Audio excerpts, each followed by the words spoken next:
नमस्कार, आप देख रहे हैं राजनीति 24 न्यूज। आइए डालते हैं इस वक्त की बड़ी खबरों पर नजर।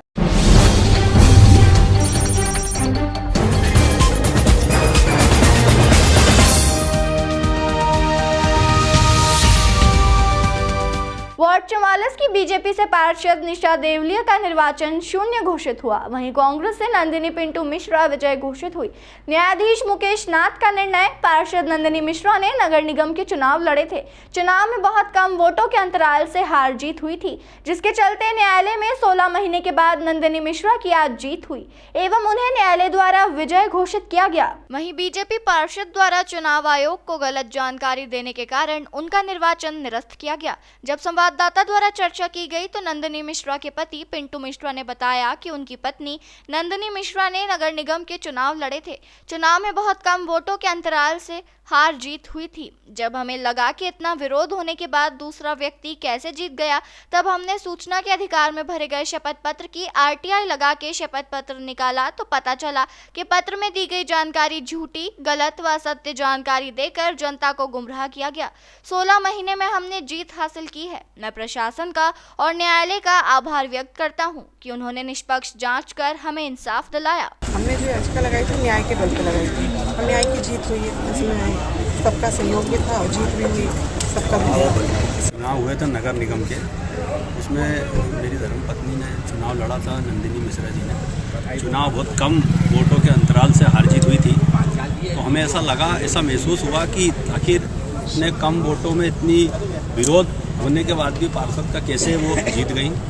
तो हमको महसूस होने के बाद में जब हमने शपथ पत्र निकाला आरटीआई में, तो आरटीआई में शपथ पत्र निकालने के बाद ये ज्ञात हुआ कि इनके द्वारा झूठी, अधूरी व असत्य जानकारी शपथ पत्र में देकर और पब्लिक को गुमराह किया गया है कि ये एक ईमानदार राजनेता है और इन्होंने ईमानदारी से सब चीज़ों का टैक्स भर के चुनाव लड़ रहे हैं। लेकिन ऐसा जब हमको साफ दिखाई पड़ा इनके कागजात देखने के बाद में कि इनके जो शपथ पत्र है वो गलत शपथ पत्र है और इनके द्वारा जानकारियां छुपाई गई है, इसी कारण से ये चुनाव जीती है, तो हमने हमारे एडवोकेट जेपी गनगोरे जी से संपर्क किया और सारी वास्तविक स्थिति बताने के बाद हमने ये निर्णय लिया कि हम ये इस प्रकार के चुनाव को चैलेंज करेंगे और हमें भारतीय संविधान और न्यायपालिका पर हम पे विश्वास था और उसी विश्वास पे आज जो हमारा विश्वास था उस पर आज विश्वास पे अडिग हुआ है और श्रीमती नंदिनी मिश्रा को आज कोर्ट ने निर्वाचित करा। इसके लिए मैं न्यायपालिका को भी धन्यवाद दूँगा। वार्ड नंबर 44 इंदौर नगर पालिका निगम में हमारी जो याचिका करता है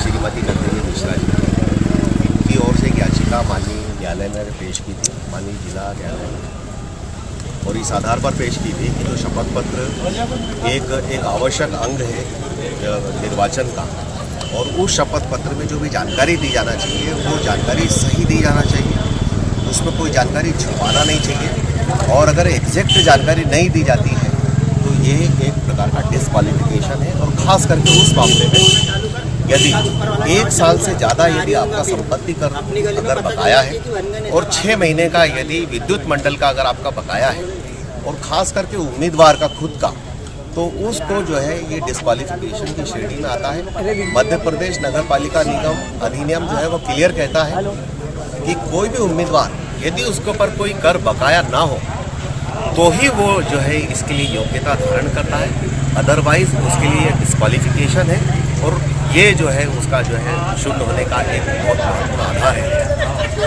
ये जो केस है वो जल्दी ट्रायल चला, इसका क्या? मैं समझता हूँ कि हमें सभी जो है गवाहों और तमाम जो है हमने कोशिश की माननीय न्यायालय के सामने मुकदमे को हमने जितना जल्दी याचिकाकर्ता की ओर से इसको तेज चलाने का हमने प्रयास किया। हमने काफ़ी जल्द से जल्द इस मुकदमे को न्याय के लिए हमने माननीय न्यायालय के समक्ष याचना की और आज लगभग 1.5 साल के अंदर या 1.5 साल के लगभग समय है, इसमें जो है आज फैसला आ गया है और जो वार्ड नंबर 44 की जो पार्षद है उनका निर्वाचन को शून्य घोषित किया गया है और श्रीमती निशा देवलिया के जो निर्वाचन है उनको शून्य घोषित किया गया है। साथ ही नंदिनी जो मिश्रा है हमारे जो कांग्रेस के नेता हैं उनकी पत्नी है, उनको जो है इसमें निर्वाचित घोषित